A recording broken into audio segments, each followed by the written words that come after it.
Welcome, ladies and gentlemen, to the Pro Wrestling Report. Meathead, it is the world's most watched professional wrestling news program with over 2.5 million views over the last 2 years. Thank you so much for joining us. Dameon Nelson sitting here alongside the man they call Meathead. This is PWR TV for the week of February 2nd, 2009. Meathead, how you been? It's been a while since we've been in this here studio. I'm just glad that you said it's 2009 because I've seen the videos, December 31st, 2009, all these other videos with the dates off. I'm just glad we're here on the day we're saying we're going to be here. Frank Cosentino is on assignment, and as you know, we'll talk more about it later, but the three-man team of the Pro Wrestling Report, which is this Jamook, myself, and Frank the Cos, will be coming back to you in the next now Frank the Cos. couple of weeks. Right here on the Pro Wrestling Report. But be that as it may, we've got big news this week, Meathead, including a discussion about Randy Orton, the evolution, if you will, of Randy Orton in WWE as a bit of an extension of a conversation we started on this past Monday night's edition of the Pro Wrestling Report on 540 ESPN. And we're also going to preview TNA's pay-per-view coming up this Sunday, Against All Odds. Take a look at me now! Did you watch that the big game on Sunday? Wow. It was a good game, huh? Wow. His toes were in the corner. That's skill. That's being a $1 million player right there. And then he went all LeBron on us. What do you mean by that? Took the football, shook it out into his hand, and went... Let's talk about, Meathead, the Randy Orton factor. And I think this is so noteworthy to talk about because over the last few weeks, ever since the return from the collarbone injury, Randy Orton has taken himself to a level that we have not seen anyone in WWE at in a very long time. He's taken it here, and then he's gone up to a whole nother level. Wait, you stopped watching Mad TV. It is now canceled, so I think everyone stopped watching. But that's a sketch from 3 years ago. Has WWE built a new franchise in Randy Orton is the question. Let's talk about some of the things that lead us to ask that question. First off, the big Royal Rumble win, which a lot of people predicted, but a lot of people still weren't sure would actually happen. Obviously, the big attack on the returning Vince McMahon just a couple of weeks ago on Raw with that big kick to the head. It's like the drummer from Spinal Tap. I mean, he comes in and boom, he's gone. And then, of course, the retaliatory, is that a word? We'll make it one, attack on Randy Orton by Shane McMahon. And then we see the big match set up for No Way Out, no holds barred, Randy Orton versus Shane McMahon. Shane O'Mac. Coming up in just 2 weeks' time. No holds barred. The video that opened the Royal Rumble, Meathead, really is what did it for me. Made to the music, the Voices theme song by Rev Theory. It told the story of the conflict in the head of Randy Orton. Now, am I marking out? No, because obviously it's a storyline, but for those of you who don't know, historically, Randy Orton has had some psychological problems. There's some voices in his head. Exactly. By his own admission, he got himself in a lot of trouble back in his early WWE days. He was kicked out of a branch of the military as well. For his behavioral issues. Now a bit more grounded Randy Orton with a wife and a child. It seems as if he is now conducting himself in a much more professional manner, but this video opening the Royal Rumble really told told the whole story of Randy Orton's internal conflicts. And as we saw just last week on Raw, Meathead, him announcing that he is suffering from a medical condition EID. with his lawyer and his therapist in the ring. I think, Meathead, they have done this so perfectly well. Wait a minute. If that was his therapist, that's not the guy giving him the happy ending, is it? Because that's come nasty. Come on nasty. Now. Will you finish him? No. Finish him! Well, you started him. Why will not you finish him? Oh. Meathead, they have really built Randy Orton as, you know what, a few weeks ago, and I have said for a long time, Randy Orton, the best prick heel in the business. Is he a heel anymore, though? Even just this past week on Raw. They were from St. Louis in the Kiel Center, I believe it was. Kiel, Scott Trade, change my name. Whatever Let's just call it Used to Bees. Tribute to a Bees. nice bar down in northern Illinois. Went through several name changes. Now they just call it Used to Bees because it always used to be. Used to be. We get it. Just like Home Bar up here in the Milwaukee area. Did you ever close Wolski's? Wolski's? Oh, yeah. Who hasn't closed Wolski's? This guy. I lost track of what we were talking about. I have hope no you did. idea. Randy Orton. I said for a long time he was the best prick heel in the business. He was. I do hate you. It's not a gimmick. I miss you. He was the best prick heel in the business. Now, we can't say heel or face for Randy Orton. You were saying they were in St. Louis because of the RKO During chants. his opening promo, Randy Orton could hear the RKO chants throughout the crowd. The voices? Yeah. It threw him off. He had to come back, shook his head, and reset himself. Give himself a reset. It's a broadcast term, reset. I know. I actually broadcast here. He had to That's redo what you it. call it. He had to do his whole promo over again, start at a certain point, because these guys have starting points. I mean, when they're given speeches that they're going to do, when they're given, in-ring promos that they're going to do, they're giving points, and they mold and work around It's key words, which is what, we don't have a script, but our notes for the show anyways, is key words, and you fill in the blanks in between, much like how a wrestling match is scripted. You have spots, and you fill in the blanks in between, but be that as it may. Just like be that as it may is part of his script, and he builds around that. Is he a heel? Is he a face? Are we to believe that his attack on Vince McMahon was so heinous that now he's a bad guy? Or that he's supposed to be a bad guy? Or did the fans did not view McMahon as a face or anyone they cared about, especially when he was there for about a minute. And now with Orton taking McMahon out, I think the fans have been conditioned to cheer Randy Orton or anybody else who would have done that to the chairman. Yeah.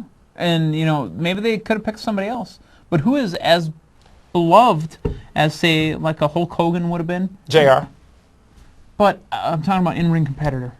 And Orton's JR's wrestled several matches. Orton's done the Hulk Hogan thing when Orton was chasing around Brooke Hogan. A SummerSlam a couple years ago.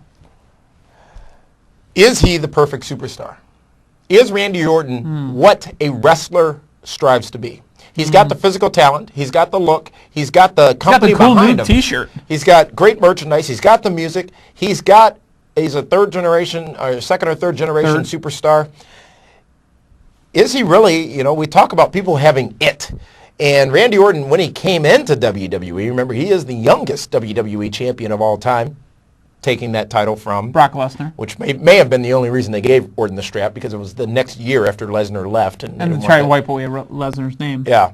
But is there a better formula for a major superstar in WWE right now than that of Randy Orton? The formula is perfect. I mean, they've got it going. Does Randy want to keep doing this for another 10 to 20 years? He's still a young guy. He's a very young guy. He's a blue chipper. He is a blue chipper.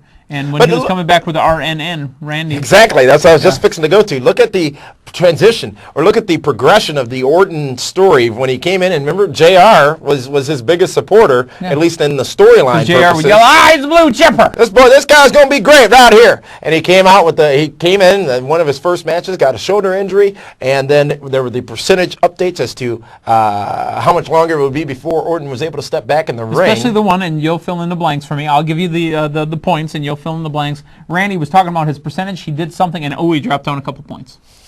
On the Randy News Network. Yes. That was good stuff. And then obviously into Evolution, and then winning the title, being kicked out of Evolution, and then several behavioral issues. A small, tiny little face run.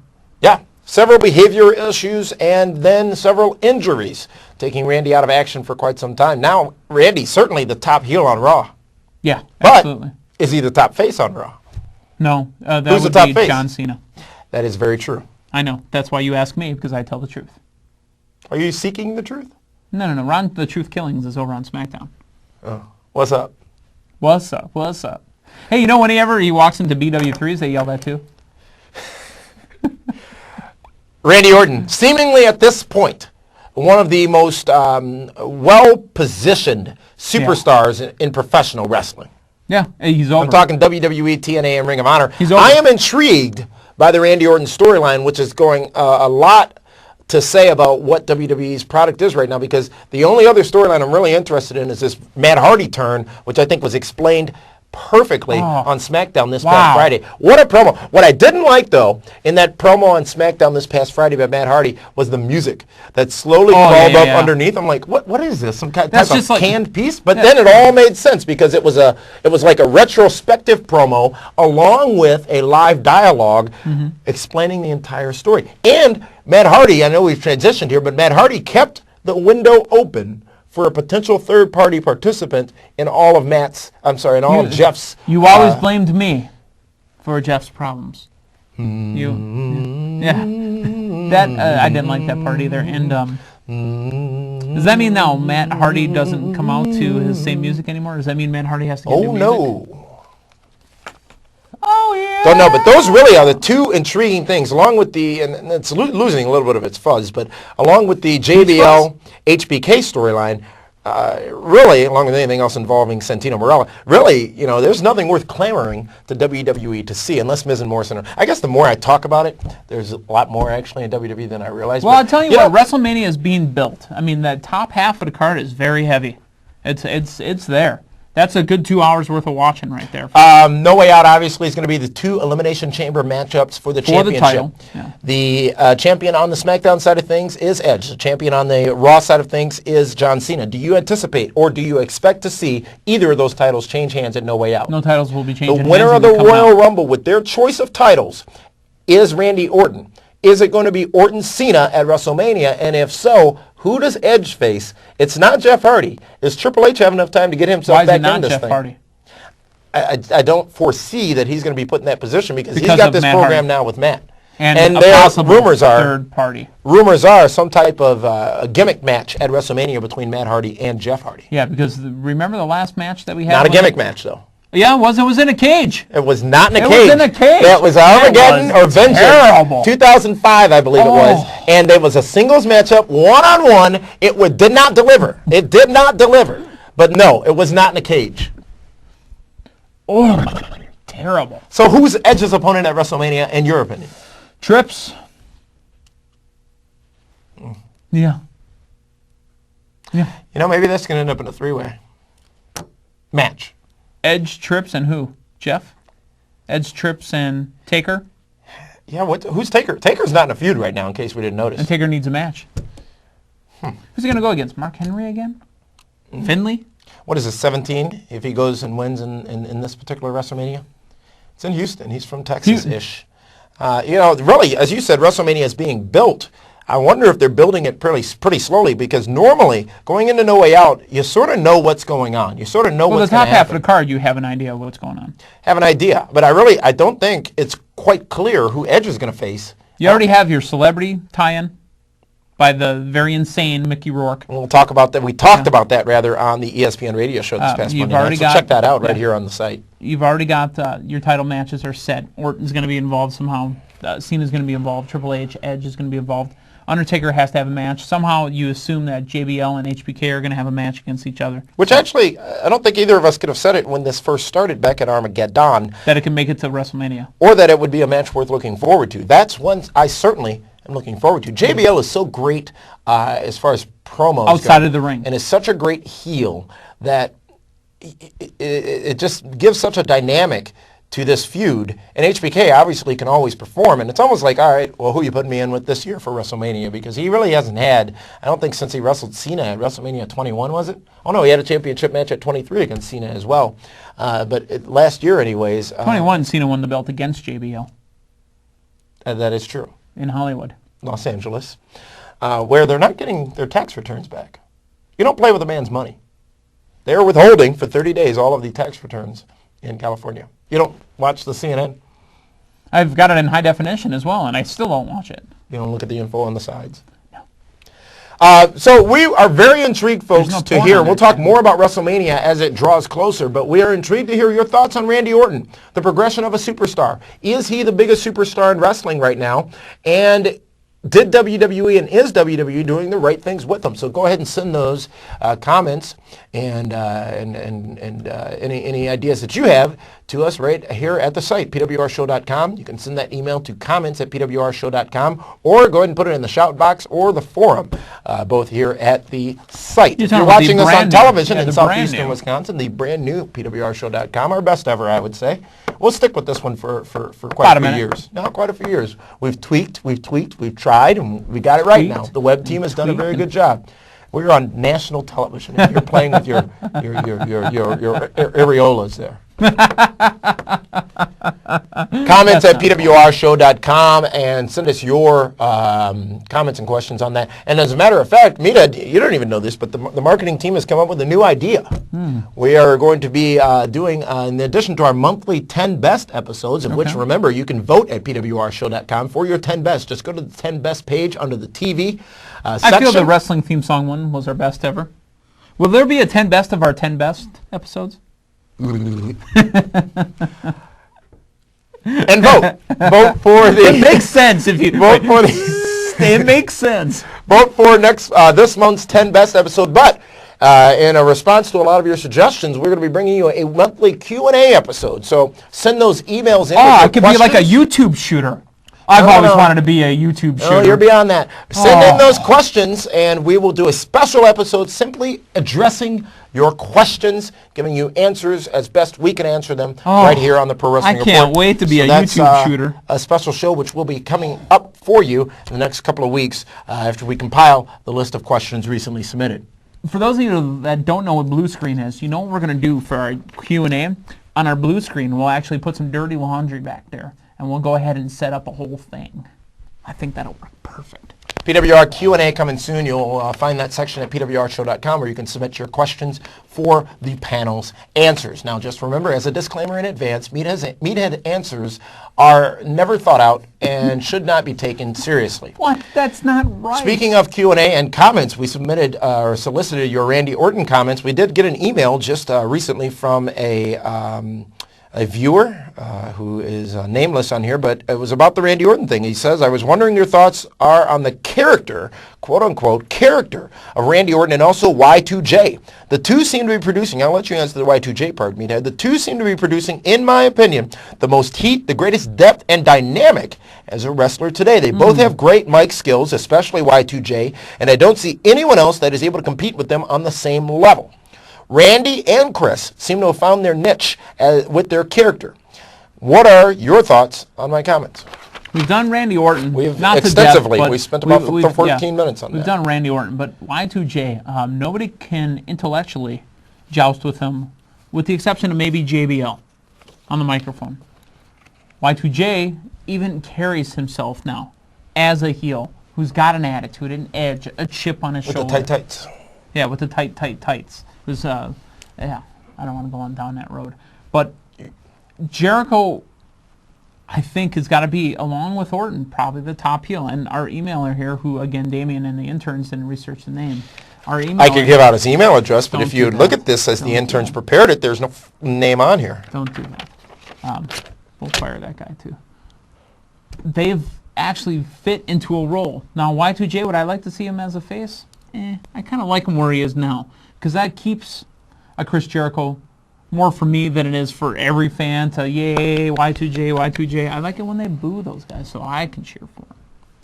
TNA Against All Odds is this Sunday night live on pay-per-view. There's just an empty space. It's their second pay-per-view of the year. Let's run down the card, Meathead as we know it.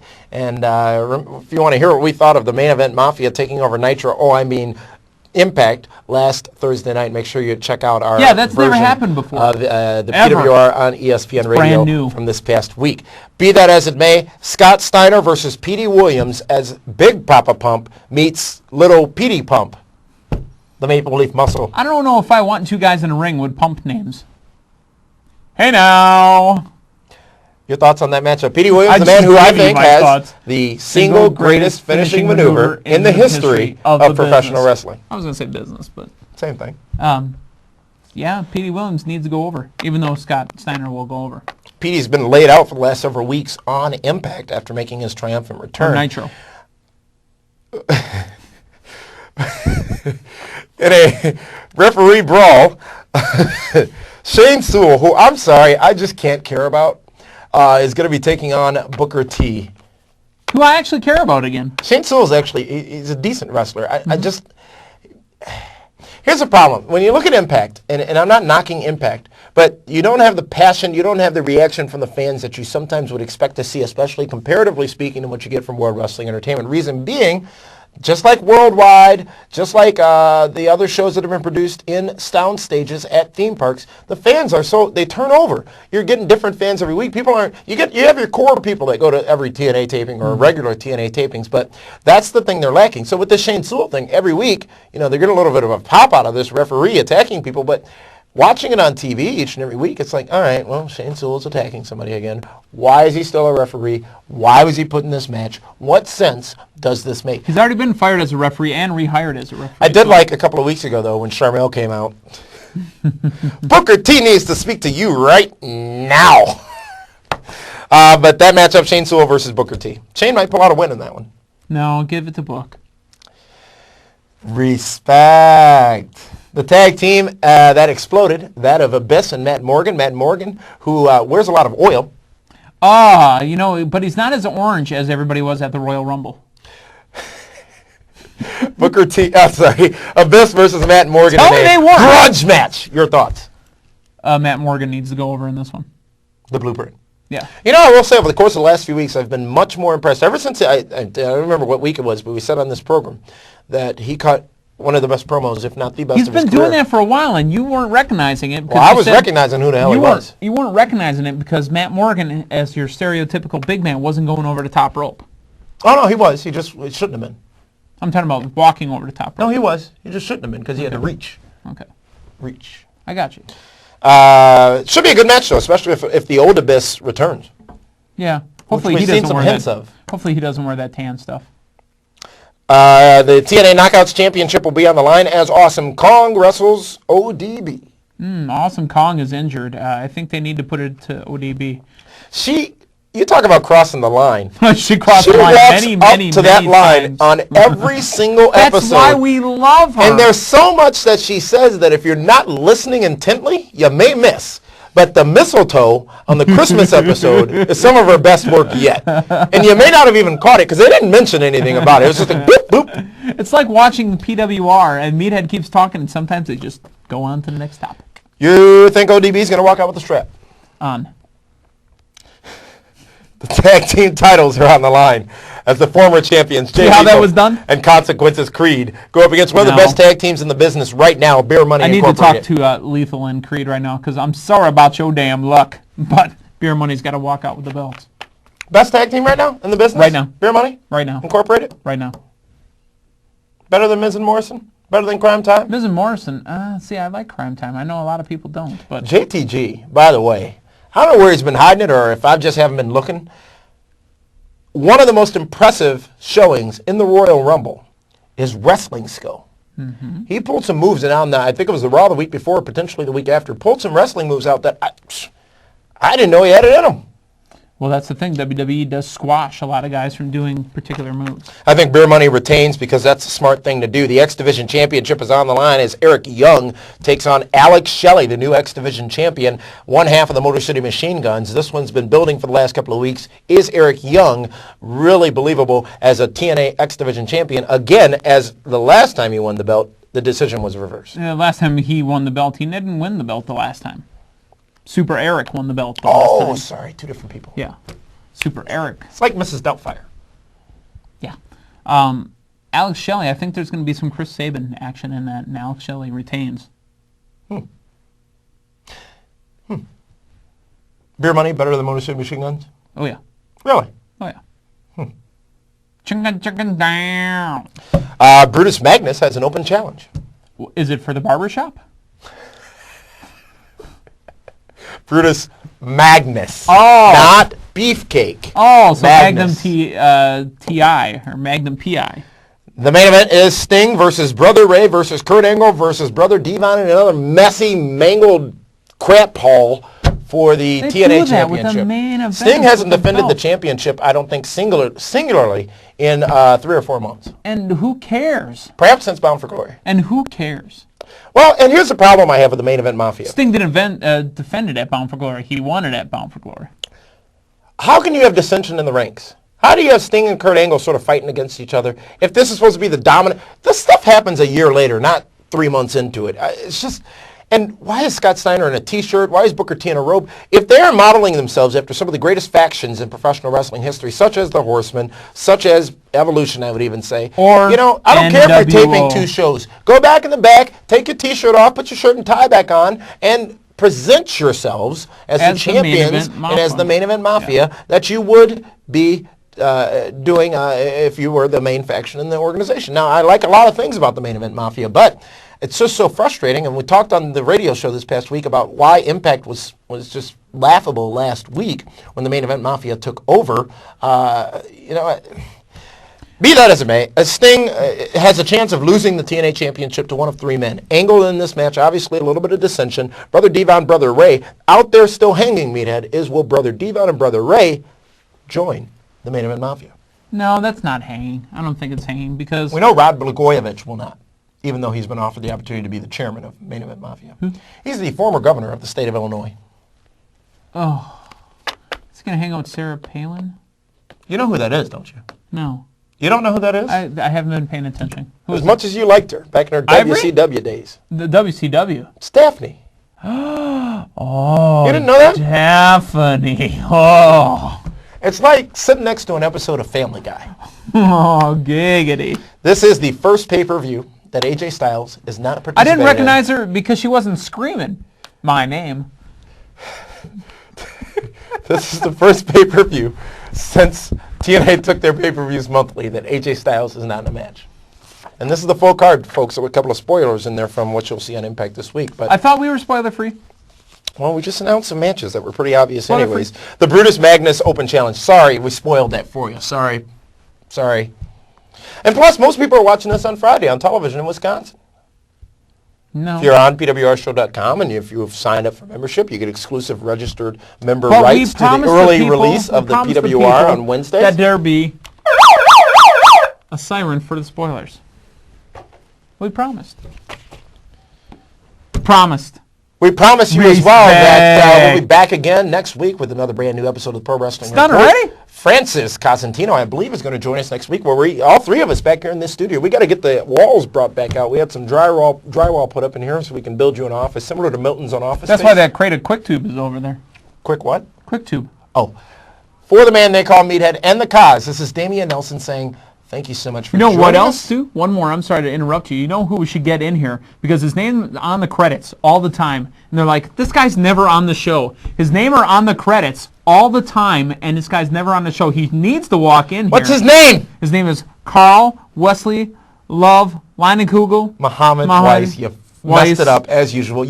I can't depend on you for a God-blessed Carl thing. Wesley Leinenkugel. Love Muhammad Weiss. Visit MilwaukeeWrestling.com, Jr. ladies and gentlemen. Great forum set up there, MilwaukeeWrestling.com. And you now can get the PWR podcast, which is our ESPN radio version, right there on that site as well, MilwaukeeWrestling.com. And as I was saying before I was so rudely interrupted, this is the Pro Wrestling Report. Thank you so much for tuning in. We'll see you again next week.